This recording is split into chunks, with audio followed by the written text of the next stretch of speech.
Joining us now, Senator Virginia Beach, gubernatorial candidate, Republican, Frank Wagner. Senator Wagner, good to have you with us. Good morning, John. How you doing this morning? Great. Now, we understand I've got a text here from a bunch of people, Jim Gotzi and a couple others, telling me that they're excited you're going to be at Chad Planking and they're going to be working at your shindig there on Friday.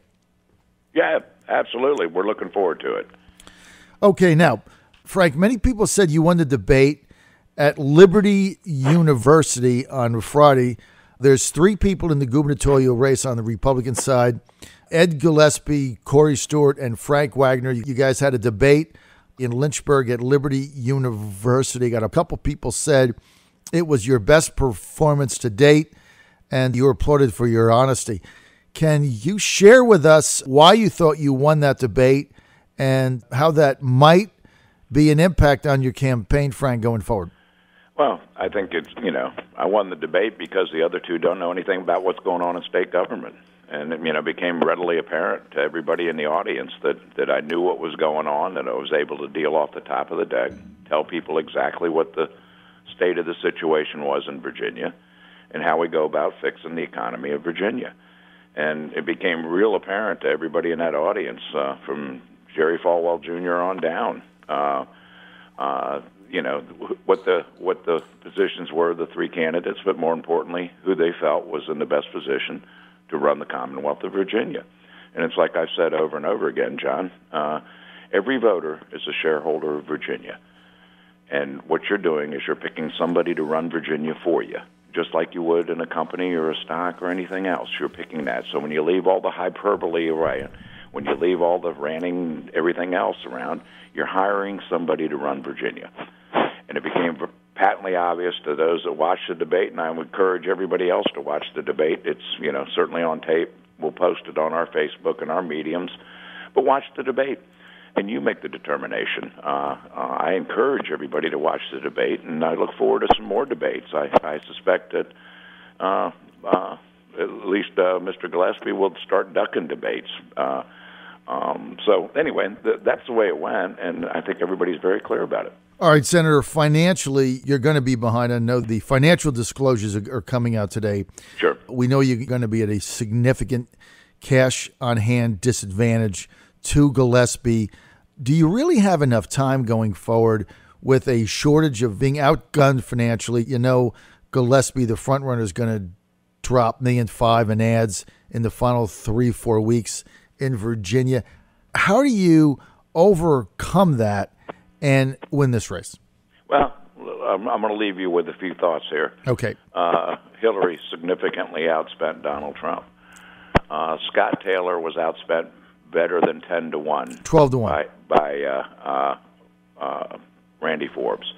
If money drove it, but people are becoming wise, and certainly the social media platform has allowed candidates to put forward a much better campaign at a very, very inexpensive cost, and that bears fruit. And I think voters are going to start asking themselves, gee, why do you got to go to Texas to raise all this money? Mm-hmm. Why do you got to go out of state? What does anybody in Texas care about what goes on in Virginia? What does anybody, the DeVos family, care about what's going on in Virginia? These are his big campaign donors. He's drawing from a national base, and yet he knows nothing. I'm talking with Gillespie here. Knows nothing about what's going on in Virginia. It's just a canned speech that he gives over and over again, based on rehearsed over and over again. I assume it's based on polling data that suggests that if he just keeps saying that over and over again, he wins. And I just find that, I don't think that's what is in the best interest of Virginia. I brought it out in the debate, and clearly those that watched learned, listened, and made their determinations. All right, Senator, I've got a text here from Joe in Suffolk who says, ask Frank Wagner, is he going to hold any rallies? Yeah, absolutely. Campaign rallies. We'll start putting those together. It's just a little bit early to start holding rallies at this point. Usually the excitement, the tempo picks up in the last month, but we'll certainly be holding a number of them in Hampton Roads. And for all the listeners, if you just go to frankwagner.us, we'll keep you informed of what the schedule is, and we certainly would encourage Joe to come out and attend.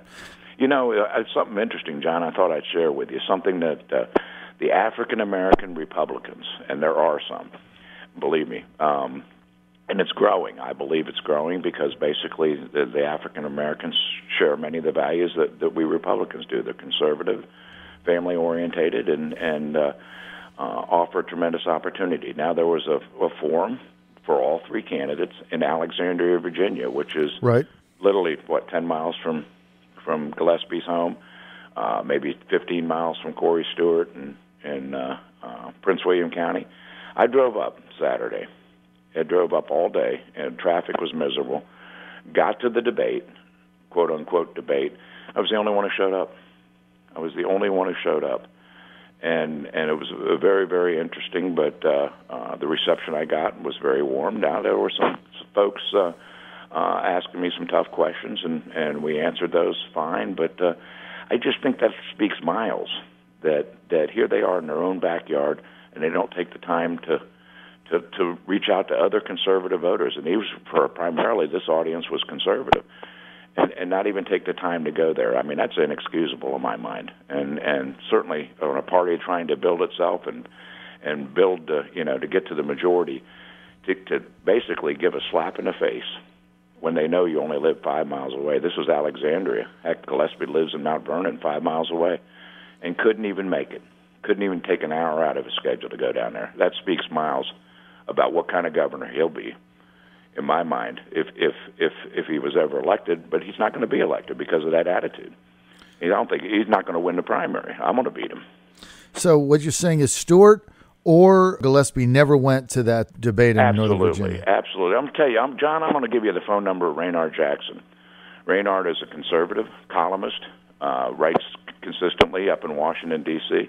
I'm going to give you his phone number. You put Raynard on with you and ask what the reception was from that. All right. And I think that speaks miles to every minority community in the conservative audience. That you wouldn't take the time out of your schedule to go sit down with a minority group and talk about issues and values that we all share that are in common.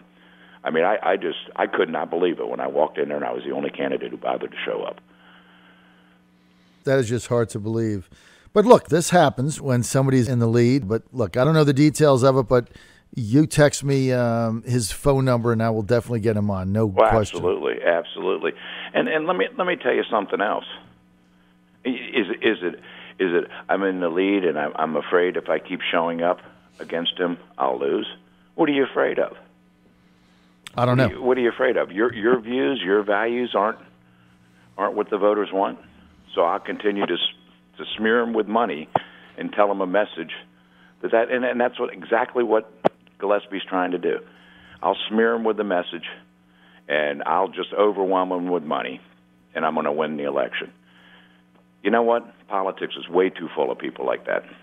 Way too full of people like that. And I just heard earlier you talking about trying to change the tax code and the lobbyists entering. Well, consider who he is. Consider what he did for his entire career. And ask yourself, do you want a lobbyist as a governor who's just giving you a pat speech, going out raising a lot of money, and telling you over and over again, despite it? Because that's who Ed Gillespie is. But, Senator, what does the fact that he was a lobbyist, what does that have to do with his call for a change in Virginia's tax code of a 10% state income tax reduction that would save an average family of four in Virginia $1,300? What does him being a lobbyist have to do with that? I'm sorry, a 0.5% reduction? The average family in Virginia, 0.5% reduction is $500 on $100,000. So you're telling me the average family in Virginia makes $150,000? No, he called for a 10% reduction. A 10% reduction from 5 to 4.5? Right. Okay, 5 to 0.45 is 0.5, right? 1% of $100,000 is $1,000. 0.5% of $100,000 is $500. So what he's suggesting to you is that the average family would be $1,300 is he'd have to make $200,000 over. Is that what the average family in Virginia makes? Do the math. No, it's Work about the math in your head. Average Virginia family of four makes about $61,000. Okay. 1% of $61,000 is $600. 0.5% of $6,100 is $300. Once again, the math doesn't lie, John. So how'd they come up with 1,300? That's a fair question. You ought to ask them. I will. I'm going to find that out. I mean, you know how much you make, John. You certainly don't pay that kind of money. So you see what I'm saying? I mean, they spread that word around, and they go around. But that's what a lobbyist does, doesn't he? You know, the math is just not there. I mean, you can work the percentages. You know, I'm fortunate. I'm blessed with a mathematic mind, and I can do it in my head. But sit down and write yourself a piece of paper. If you reduce it 0.5%, that's a very, very small number. Now, don't get me wrong. That money's important, but look at what you're putting at risk here. And this is what I brought out in the debate. We have where a rainy day fund's supposed to be at $2.4 billion. It's less than $300 million. We have an $18 billion deficit in our retirement fund. And, you know, it goes on and on. There are certain things that have to be addressed, or these liabilities are going to come back to haunt us big time. That rainy day fund that the voters of Virginia authorized should be at $2.4 billion. It's authorized to be that high. It's typically around $1 billion. It's there for a recession. We haven't had a recession in 8 years, yet we've drawn that thing down to below $300 million. And that's the kind of situation. If we're not careful here, and we're not responsible, we're going to lose our AAA bond rating, and we're going to put our state finances. And that's what I brought out in the debate, John. That's what happens when you don't know what's going on in state government. You're trying to poll out an issue, and it makes it sound good, and you're promising voters, the moon, and doing that. I can't do that. You know, I'm a Navy diver. I went to the Naval Academy. You have to be honest. And as a Navy diver, you had to be honest, or people died. It was just that easy, and it's not in my ilk to go around and say things that I know can't be done. They're just not possible at this point in time. Believe me, as much taxes as I pay, I'd love to have a tax cut. But when you take 0.5% of $200,000, it's $1,000. I don't care how many times you do the math, that's the number. So to sit there and say the average family get $1,300 back means that the average family in Virginia is making more than $200,000. Well, it might tuck another $1,000 in his rich buddy's pockets up in Northern Virginia, but it doesn't do anything to do that. And we haven't even begun to address, the fact that we have de facto mental hospital has become the jails. Right. Some of these issues that have to be addressed haven't even been talked about. So all of those things are considered. All of those things, John, is what I brought up in the debate.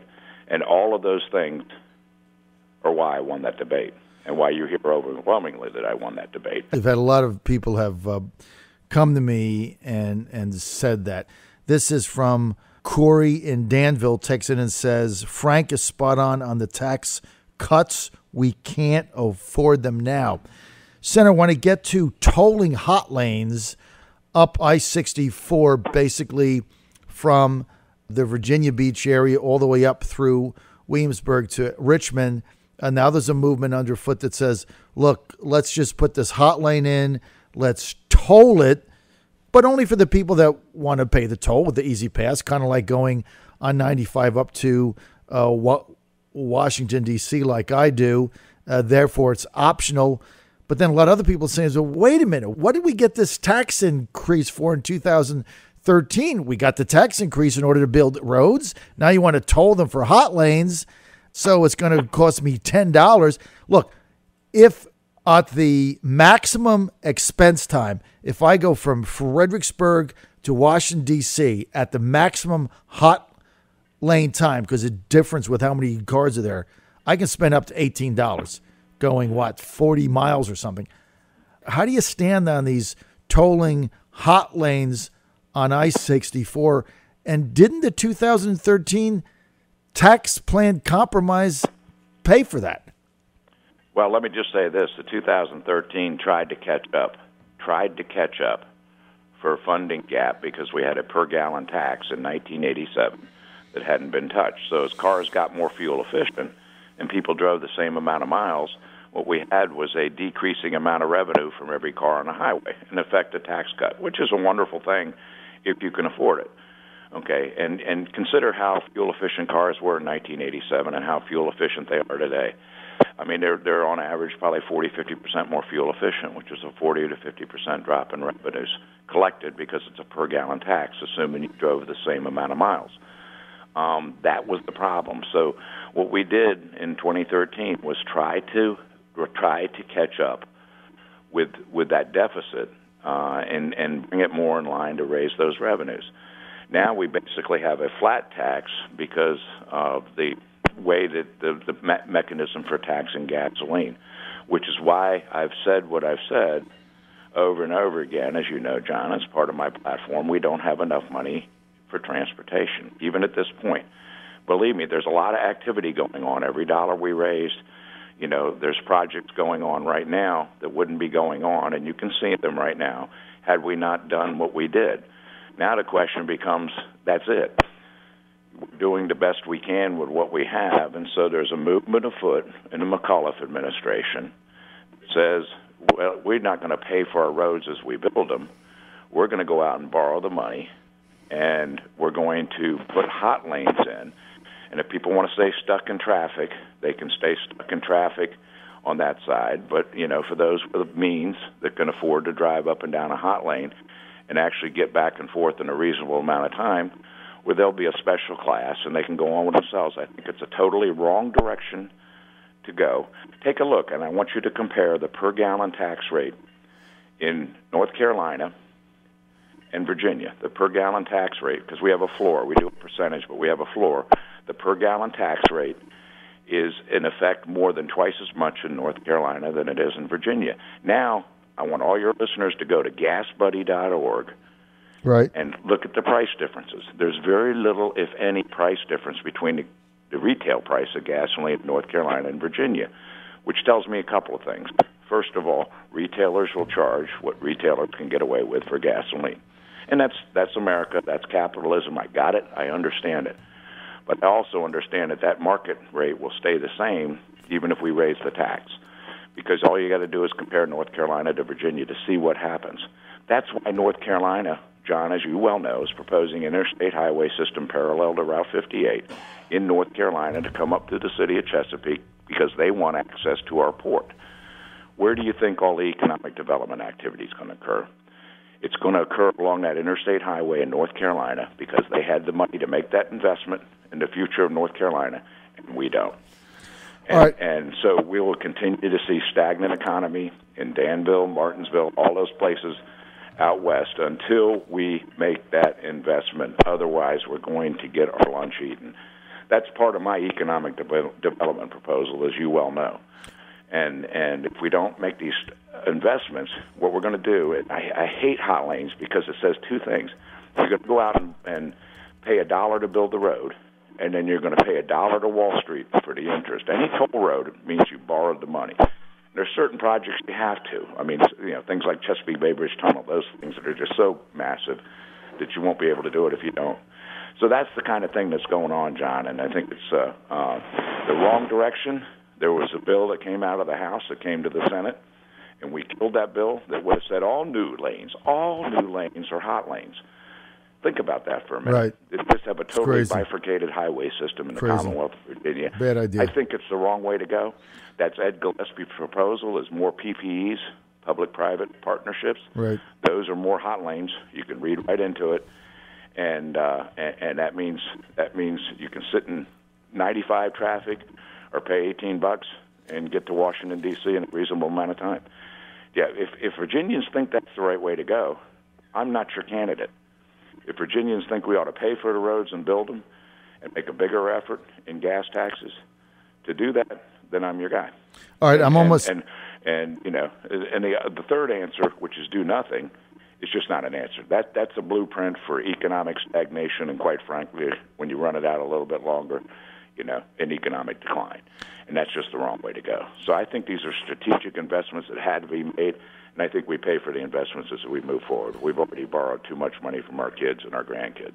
All right, Senator, I'm out of time, but I just want to be absolutely certain you are 100% opposed to the additional lanes on I-64 going from Virginia Beach through Williamsburg to Richmond being hot lanes. Yeah, and they're being proposed hot lanes. There won't be hot lanes. We've already paid for the widening all the way to 199 exit, which is Pierce's Barbecue for those that eat barbecue, for shoppers as to where the outlet malls are in Williamsburg. So those will not be tolled. And so you're talking about from 199 on forward. From Williamsburg up to Richmond. Absolutely. I want that paid for by the way all roads should be paid for, which is by the users, and typically that's been the gas tax.